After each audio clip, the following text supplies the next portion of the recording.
There was a time when conversations moved more slowly. People listened longer. Pauses were normal.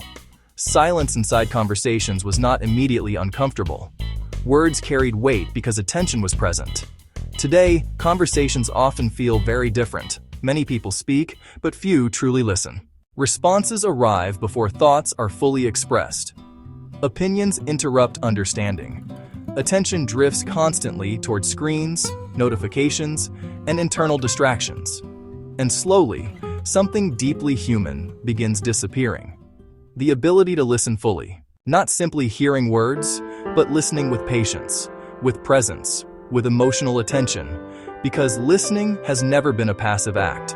Real listening requires focus, humility, emotional steadiness, and the willingness to temporarily step outside of oneself long enough to truly understand another person. And perhaps this is why genuine listening feels increasingly rare today.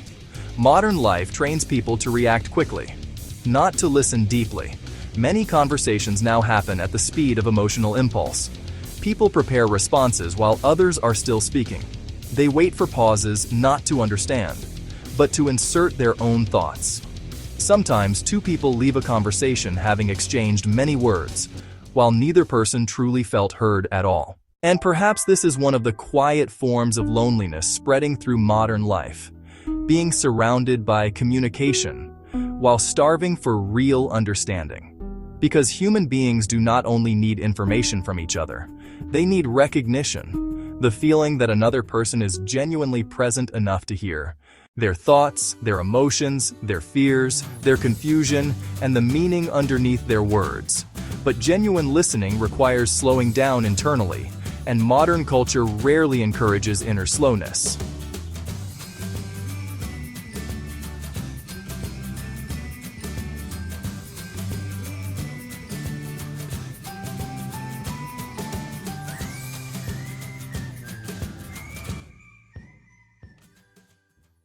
Technology has changed communication in many useful ways, but it has also changed human attention.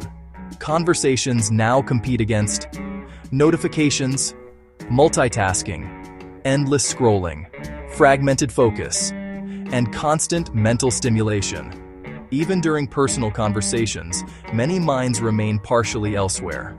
A message waiting to be answered, a thought about work, a social feed still emotionally lingering in the background, and eventually, partial attention becomes normalized. People become physically present, but psychologically divided. Listening weakens because presence weakens, and without presence, communication slowly loses depth. A listening person notices things reactive people often miss. They hear emotional tone, not only words. They notice hesitation, silence, emotional fatigue, unspoken pain. Because often the most important part of communication is not what people openly say, but what they struggle to express.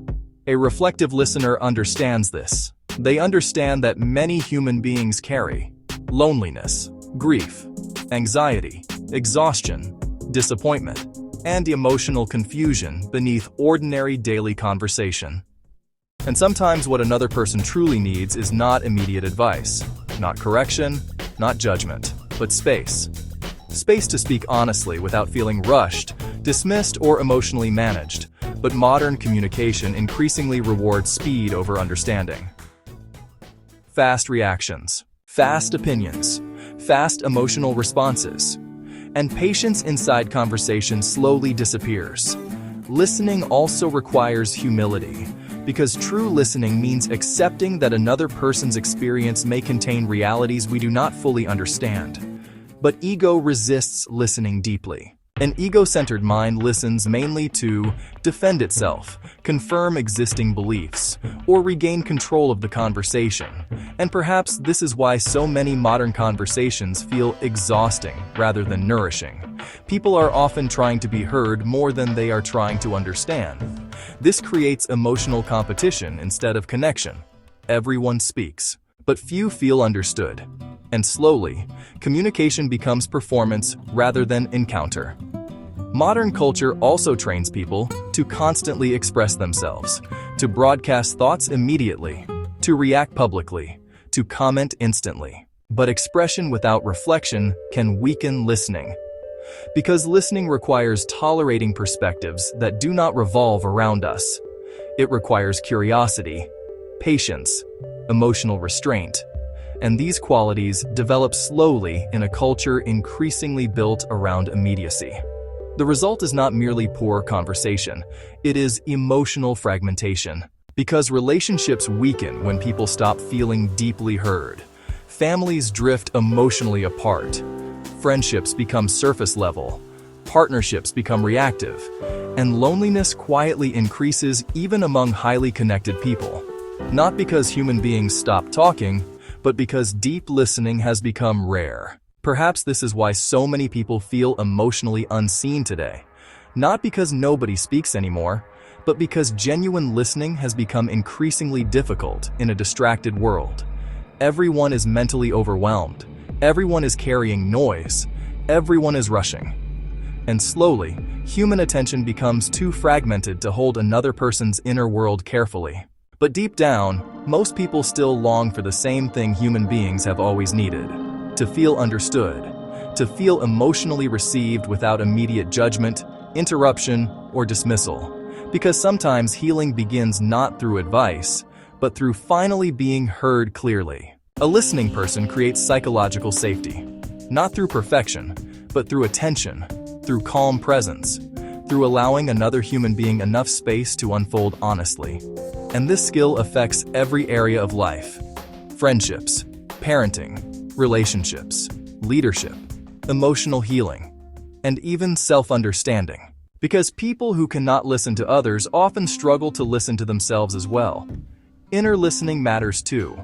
Many people move through life disconnected from their emotional exhaustion, deeper fears, unmet needs, or internal contradictions. They override inner signals constantly, ignore emotional fatigue, suppress reflection, distract themselves from discomfort, and eventually they lose connection not only with others, but with themselves. Listening begins externally, but ultimately it becomes internal awareness too. There is another reason listening has become more difficult. Modern life rewards certainty more than curiosity. People feel pressure to appear informed, appear confident, appear emotionally decisive. But genuine listening requires admitting, "I may not fully understand yet." That vulnerability can feel uncomfortable in a culture obsessed with performance and instant opinions. But wisdom has always depended upon listening deeply before reacting quickly, because human beings are complicated. Pain is complicated, life is complicated, and shallow listening often creates shallow understanding. A patient listener knows this. They allow complexity to exist without rushing immediately toward simplistic conclusions. And perhaps this is one of the forgotten truths of meaningful communication. Not every conversation needs immediate resolution. Sometimes people simply need another human being willing to remain present long enough to understand.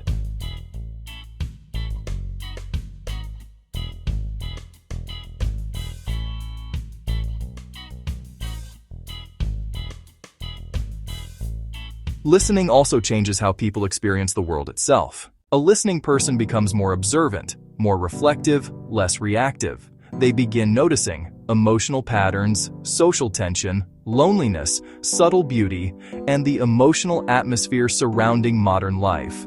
Because listening is not only about hearing words, it is about becoming attentive. And attentiveness deepens human experience. Perhaps this is why people who truly listen often appear calmer. Not because life is easier for them, but because listening slows the mind enough to create space between emotion and reaction. And inside that space, wisdom becomes more possible. The tragedy is that many people do not realize what they are losing, because constant distraction slowly normalizes emotional absence. People adapt to shallow attention gradually, until eventually, interrupted conversations feel normal, divided attention feels normal, emotional impatience feels normal, and genuine listening begins feeling unusually rare. But human beings are still deeply affected by presence. A single meaningful conversation can remain emotionally important for years, not because of perfect words, but because someone listened sincerely. And perhaps that tells us something important. Beneath all modern technology, stimulation, and noise, Human beings still hunger for the same ancient experience: to be seen, to be heard, to be understood.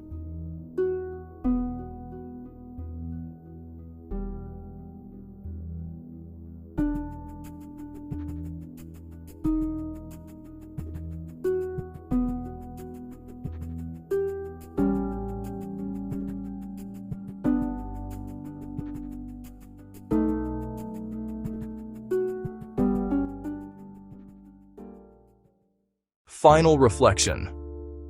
The ability to listen may be one of the most overlooked human skills quietly disappearing in modern life. In a world filled with constant noise, fragmented attention, and endless reaction, deep listening restores something profoundly human: connection. Not superficial communication, real connection. Because perhaps listening is not merely hearing another person's words. Perhaps listening is the act of giving another human being the rare experience of feeling emotionally present with someone who truly notices them. And maybe in a distracted world, that presence has become more valuable than ever. If this reflection resonated with you, welcome back to The Lost Human Skills, a documentary series exploring the forgotten human capacities that once gave human life greater depth, emotional wisdom, clarity, and meaningful connection in a fast-moving modern world.